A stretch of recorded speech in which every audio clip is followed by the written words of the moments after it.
돈맥경화가 일어버렸잖아요. 경제가 지금 멈춰버리잖아요. 더 큰 비극이 올 수도 있잖아요. 상반기에는 약간 강세를 보이다가 조금 여름 들어가면서는 다시 이제 긴 조정, 정상화 조정으로 구간이 좀 시작될 것 같습니다.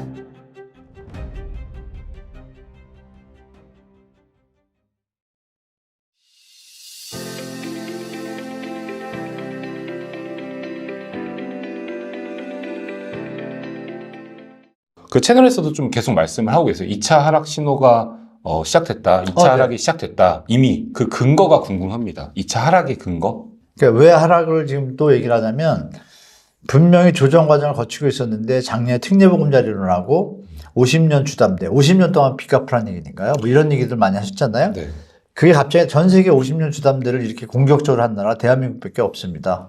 그러니까 이 부분이 젊은이들한테 이 비싼 집값을 사라는 얘기니까 젊은이들도 뭐 조금 사긴 했지만 그게 9개월 만에 다 힘이 빠졌죠. 빠졌는데 올해는 아시는 바와 같이 26조 6천억 신생아론이거든요. 네. 신생아론인데 경기 상황이 또 더 안 좋잖아요. 그리고 가격이 그때 특례보금자리론이 효과를 봐가지고 9개월 동안 상승할 때는 가격이 100원이었으면은 60원이나 70원까지 다 내려갔어요. 그러니까 살 여력이 좀 생겼잖아요. 네. 근데 지금 다시 그게 90원, 80원이 됐어요. 그럼 또 갭이 많이 올라갔잖아요. 그러니까 요번에 신생아론은 그나마 금리를 1, 2%, 3%로 낮추니까 조금은 해당이 돼요. 그러나 작년같이 효과는 없을 것 같고, 그러면 이것도 일시적인 예산이고, 아시는 바와 같이 매년 국가에서 예전에 30조, 요새는 한 50조 정도 주택에 대한 여러분들이 많이 쓰시는 디딤돌, 보금자리론 있죠?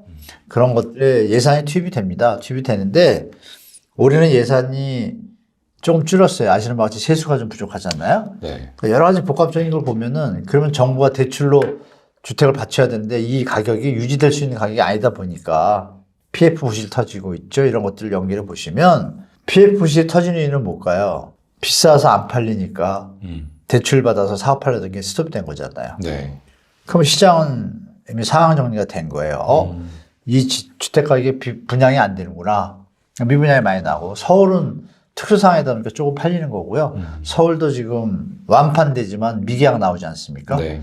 그리고 2009년도에도 활성화 대책을 써가지고 부동산이 다시 이제 2008년 글로벌 금융위 때 푹 가라앉았다가 다시 활성화됐어요. 되고 나서 분양이 잘 됐어요. 그 분양한 것들이 한 2년 뒤면 입주하거든요. 2년 뒤에 입주를 하는데 2011년이죠, 그러면. 11년, 12년에 서울은 한 30% 정도가 마이너스 프리미엄 현장들이 입주할 때 네.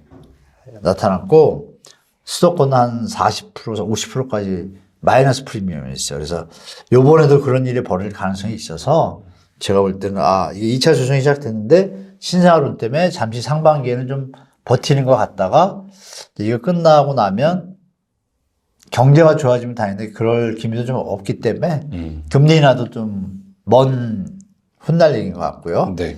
그래서 이제 저는 말씀드린 대로 상반기에는 약간 강세를 보이다가 조금 여름 들어가면서는 다시 이제 긴 조정, 정상화 조정으로 구간이 좀 시작될 것 같습니다. 이제 신세가 정책 같은 것들로 인해서 위로 조금 움직이는 것들이 일시적 상승이라고 볼 수 있을까요? 네. 그러면 이게 일시적 상승이라면 좀 장기적으로 부동산을 놓고 투자를 하려고 하시는 분들이 투자요? 거주 말고 투자 목적으로 보시는 내 집 마련이 아니라 투자 네. 목적이에요. 내 집 마련 말고 투자 목적으로 부동산을 구매하려고 하시는 분들이 이 일시적 상승장에 속으면 안 되겠네요. 이 얘기 드리면 우리 시청자분들 이해하실 텐데, 그러니까 우리가 바닷물을 다 마셔봐야 짠 건 아니잖아요. 손가락으로 찍어만 봐도 짠 줄 알잖아요. 네. 그럼 제가 이 사례를 말씀드리면 우리 시청자분들이 이해하실 거예요. 그 부동산에 사업 시행하시는 분들 있잖아요. 네. 그러면 지금 토지 가격이 있고 분양이 지금 안 되고 있잖아요. 근데 토지 가격이 부도가 나거나 법정 관리 들어가고 나면 좀 싸게 팔 수 있잖아요.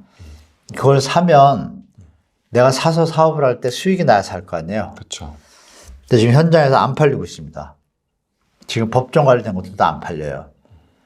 왜? 그걸 사서 할 수 없는 수준의 토지 가격이 올라가 있어요. 건축비는 이미 올라간 거 반영이 됐다고 치고, 그러면 이거죠. 100원이었고 100원이었는데, 그러니까 토지비가 100원이고 건축비가 100원이고 수익이 보통 8에서 15%, 많으면 20%인데 그냥 20% 잡아볼게요. 네. 20% 잡아가지고 사업 계획을 잡았잖아요, 현장이. 그건 뭐예요? 사람들이 이 값의 분양을 받는다는 전제하죠. 240원이라는 분양가에, 그죠? 네. 토지가 100원의 가치가 있고 건축비가 200원이고 수익이 보태지니까 240원을 팔아 남잖아요. 그럼 바깥에서는 240원을 사야 되는데 지금 상황이 어때요? 안 사잖아요. 안 사다 보니까 근데 분양이 돼야 되잖아요. 그래서 PF가 지금 스톱이 된 거잖아요. 그렇죠. 이 PF 사업이라는 게 분양이 되는 걸 전제로 해서 돈을 빌려주는 건데 안 되니까 이건 부실화 되겠죠. 그러면 태형처럼 이게 법정 관리나 억화시 되면 싸게 팔아야 좀 살 거 아니에요. 그렇죠. 얼마 싸게 파냐 이거죠. 아무도 모르죠. 그럼 사람들이 이 값에 안 산다는 얘기의 결론이 나온 거잖아요. 그럼 내려간다는 얘기잖아요. 말씀하신 신생아론이 와가지고 가격이 올라가려고 애를 써요. 근데 지금 가격에도 안 팔리는데 더 올린 가격에 분양을 하면 팔려요? 안 팔리겠죠. 그럼 기존 주택이 그렇다고 팔려요? 안 팔리죠. 네, 그럼 나중에 그건 싸게 팔겠죠. 그럼 지금 올라가는 게 정상적인 가격 상승은 아니라고 볼 수가 있잖아요. 정상적인 가격 상승은 어떨 때 생기죠? 경제가 좋아지고 돈을 막 풀고 대출을 막 확대하고 소득이 늘고 막 다 좋을 때예요. 근데 지금은 대출로만 버티잖아요. 네. 안 좋은 게 더 많으면 당연히 상식적으로 좋은 것보다 안 좋은 게 많으면 안 좋은 쪽으로 갈 것이고 좋은 게 더 많으면 좋은 쪽으로 가고 그러겠죠? 제가 볼 때는 무주택자분들한테는 좋은 쪽이에요, 지금. 시장 상황이. 투자자분들한테는 좋은 쪽은 아니죠. 좋은 쪽이죠. 지금 매입을 하지 않고 기다린다라면. 그래서 시장에서 아까 말씀드린 이 현장 있잖아요. 현장을 조금만 더 많이 내려오면 내가 사서 할게 하고 있는 분들이 자금을 들고 기다리고 있어요. 안 사고 아직도. 더 떨어질 거라고 기대하면서. 지금 그 떨어진 값에 사도 수익성이 없는 거예요. 지금 현장은 그래요. 그러면 우리 일반 분들은 그걸 모르고 가격이 더 오를 거다? 아니잖아요. 그렇죠. 내릴 가능성이 없잖아요. 여기서 결정적인 게 이제 정부가 똑바로 하면 좋은데 공공주택 분양이 좀 많지가 않잖아요. 문재인 정부 때 많이 만들어 놨는데 그럼 빨리빨리 많이 해야 되는데 민간 건설 시장이 안 좋다 보니까 공공 분양이 저렴하게 나오면 더 죽잖아요. 근데 죽으면 어때요? 죽어야지 주택 가격이 안정화되잖아요. 그러면 우리가 2,200만 가구예요. 네. 가구 중에 갭 투자하고 투자하는 분들은 200만 밖에 안 돼요. 1주택자가 1,000만 좀 넘고요. 무주택자 한 1,000만 가까이 돼요. 80%, 90%의 국민들은 주택 가격이 내려오면 어떤 일이 벌어져요? 이자 낼 돈 줄고, 그럼 뒤에 사람들도 사는 활동이 벌어지게 되고, 현장에서 거래가 일어나고, 내수도 살고. 그러니까 정상적인 가격에서 정상적으로 활동이 이루어져야 되는데, 그게 지금 돈 맥경화가 일어나버렸잖아요. 경제가 지금 멈춰버리잖아요. 더 큰 비극이 올 수도 있잖아요. 신생아론이 그러면 정상적인 가격이냐? 그게 아니다. 일시적. 대출에 대한 이자의 어떤 그 혜택 때문에 어떤 분들은 그런 계산도 해요. 이자를 계산해 보니까 어떤 집을 샀을 때 5년 동안 이자가 싸잖아요. 6년 차부터는 변동금리가 다시 적용돼요. 그러면 그때는 싼 거 아니잖아요. 똑같잖아요. 0.2%는 싸죠. 왜? 아기를 낳거나 이러면 0.2% 우대금리 적용하는 거. 나머지는 변동금리가 똑같단 말이에요. 그러면 만약에 그걸 계산해 보니까 한 5천만 원 정도, 기준이 얼마인지 기억이 안 나는데 5천만 원 정도 저렴할 때 가정할게요. 이자가 줄었어요. 5년 동안 낸 돈이 이자가 뭐 3, 4천 주고 집값이 1억 내리면 어떻게 되죠? 이런 계산을 한 글들이 올라와요. 그러면 차라리 1억 내린 값에 내가 그냥 신생아론 안 받고 사는 게 더 현명한 거잖아요. 그래서 신생아론이 생각보다 효과가 적을 수도 있다라는 얘기도 좀 있어요. 근데 이게 합리적인 계산인데 막말로 해서 다 같이 안 사면 어떻게 돼요? 떨어지겠죠. 떨어지죠. 근데 정부에서는 펌핑하죠. 그럼 여기서 생각할 게 뭐예요? 기존에 갭 투기한 분들은 털고 나올 수 있죠. 그래서 여기서 말씀드릴 거는 갭 투자 하신 분들 중에서 뭐 그렇게 투기 마인드를 갖지 않고 자본시장에서 유동성이 풍부하다 보니까 저금리니까 투자할 수 있잖아요. 그분들은 사실 지금이 매도 타임이라고 봐요, 저는. 계속 올라간다는 보장이 아직은 없잖아요. 그리고 현재 가격이 너무 높고, 그리고 현재 소득 수준에 대해서 제가 여기서 말씀드렸었나?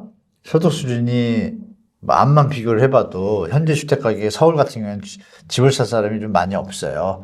그래서 실제로 제가 하는 거 하나 보여드릴까요? 네. 그러니까 요즘 거래가 되는데 뭐 예전처럼 10억, 20억짜리 아파트가 거래가 되지만 지금 이 그림 하나 보여드릴게요. 네. 보시면 한국부동산통계인데 여기 서울시 아파트 평균 거래 금액이 여러분들 기억나실 게 재작년에 네. 서울시 뭐 아파트 평균 매매 거래 금액 뭐 10억 넘어 뭐 11억 넘어 이런 기사 보셨을 거예요. 네? 지금 보여드릴게요. 보통 월별로 얘기하거든요. 이 그림 보시면 좀 확대해 볼게요. 이때가 2023년 1월이에요. 많이 내려와 가지고 꺾였을 때예요. 꺾였을 때 평균 거래가가 9억 6천. 네. 서울 기준. 네, 그래서 특례보금자리론하고 50년 주담대로 다시 올라가요. 11억까지 올라가서 또 옛날까지 비슷하게 된 거예요.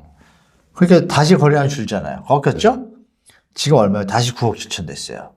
그러면 2020년 말에는 20년 말 가볼까요? 22년이죠. 22년 가보면 딱 2년 전. 네, 2022년부터 보면 보세요. 11억 4천 갔다 쭉 빠졌죠. 어제가 8억까지. 그럼 자, 다시 올라갔죠. 네. 지금 다시 빠지고 있죠. 네. 근데 빠지다가 지금 신생아로 나왔으니까 조금 받치겠죠. 이게 그럼 또 대출하지 않으면 올라가지 않을 것 같잖아요, 느낌에. 네. 왜? 지금 우리 여러분들 아시지만 소득이 물가가 너무 올라서 실질 소득이 줄었잖아요. 네. 저축액이 줄고. 그러면 가격은 그대로인데 내가 버는 게 적으면 살 사람이 적겠죠. 그래서 제가 이게 중장기적으로 원희룡 장관도 얘기하셨잖아요. 서울 같은 경우에 주택 가격이 한 40% 조정돼야 된다. PIR로 표현했지만 18, 20에서 10이나 10이 되려면 40% 빠져야 되거든요. 지금은 안 빠졌단 말이에요. 그래서 그 정도까지 가야지 제가 볼 땐 바닥이다. 그러니까 이제 정상 가격이다라고 보는 거죠. 그래서 투자자들도 지금 막 안 들어가고 좀 기다리는 분들이 많이 있으니까 거래량이 안 따라붙는 거예요. 네. 그렇게 보시면 돼요. 지금 그 젊으신 분들은 그런 마인드가 아직도. 네, 아직도 거기 빠져 계신 분들 많더라고요. 네. 그래서 그래도 부동산이 최고다. 부동산 자산은 꼭 있으면은 뭐 3년 뒤, 4년 뒤 좀 장기 투자하면은 5년, 10년이면은 무조건 부동산은 오른다. 그건 전설 같은 얘기죠. 왜냐면 제가 사례를 또 말씀드릴게요. 오르기는 오르죠. 근데 언제 사냐가 중요한 거예요. 주식을 안 오릅니까? 삼성 SDI가 10년 전에 8만 원, 9만 원이었어요. 네. 지금 40만 원이에요. 30만 원까지 내려갔는데 한 30몇만 원 될 거예요. 그럼 몇 배 올랐어요? 3배 올랐잖아요. 10년, 15년 만에. 근데 중요한 건 삼성 SDI가 그 9만 원, 10만 원에서 15만 원, 17만 원이 된 적이 있어요. 근데 그 시기에 정상적인 수준에 안 맞게 17만 원이 됐는데 그때 산 분들은 그 뒤로 걔가 다시 7만 원까지 내려와요. 반토막 날 때 그때 뭐라 하면 주식시장에서 신용장고를 했어요. 우리 써보신 분들은 알 거예요. 신용장고. 그러니까 우리 집으로 말하자면 영끌한 거랑 똑같아요. 영끌해가지고 한 사람들은 자기 원래 원금도 다 뺏겼어요. 망하는 거예요. 안 좋을 때. 그러면 그때 투자할 필요가 없잖아요. 쌀 때 사야죠. 네. 왜 굳이 비쌀 때 지금 펌핑해가지고 사냐고요. 그리고 아시는 바와 같이 2021년도 말에 막 영끌이다 언론이 막 저 할 때 제가 방송 나가서 많이 말씀드렸잖아요. 네. 이거 완전히 반사기에 가까운 거다. 조심하셔라. 마지막 불꽃이다. 조심하셔라 그랬는데 그때 안 사신 분들이 천만다행인 거죠. 지금 여유 있잖아요. 거죠. 돈도 지키고 이자도 물고 있고. 네. 그러네요. 근데 그때 사신 분들은 이자만 디립다 물고 있고 가격은 내려와 있잖아요. 그러니까 이게 극과 극인 거예요. 지금 언젠가 오르겠죠. 근데 지내는 동안에 얼마나 힘든 걸 버틸 수 있는지 못 버티는 분도 있잖아요. 네. 그거를 굳이 고생은 사서 한다 그러지만 할 필요가 있나요? 젊어서 고생을 사서 한다는 거는 이 몸고생 이런 수준을 얘기한 거지. 본인의 업에서. 네. 그거를 무슨 투자 잠 못 자고 건강해지고 부부관계 이혼하고 이거 아니잖아요. 그렇죠. 제가 드리고 싶은 말씀은 언젠가 오른다? 그럼 맨날 파는 업자 세일즈맨들이 하는 소리예요. 이거 사면 좋아요. 언젠간 올라요. 홍콩 ELS 이거 돈 좋아요. 원금은 그런 거에 불과한 거예요. 제가 볼 때. 그래서 정확하게 얘기해 주려면 언론도 우리가 기본 데이터나 지표가 있잖아요. 소득 대비 이렇게 되면 딴 나라 비해서 비싸다. 딴 나라 보니까 버블이 터졌더라. 조심해야겠다. 이런 기사가 많이 나야 되는데, 그죠? 그래야 이제 올라가는 폭도 줄고 안정도 줄 거 아니에요?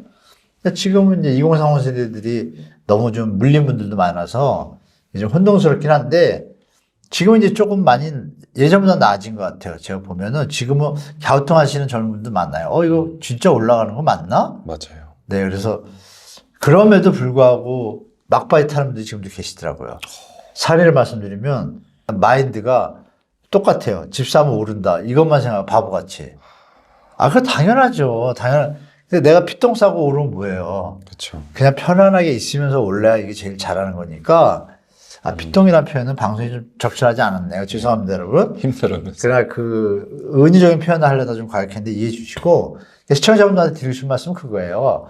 적정하게 사서 내 집 마련의 목적을 이루시고 편안한 사업을 하시는 아주 안정적인 게 최고인데, 지금 분위기가 갭 투자 바람이 불어서, 갭 투자 좋죠. 정의 레버리지 효과라고 해서 그걸 활용하는 건 좋은데, 그 타임을 잘못 골라서 고점에 사게 되면 상상도 못한 고통에 따른 시간이 오게 돼 있어요. 부동산은. 근데 여러분들 경험 못했잖아요.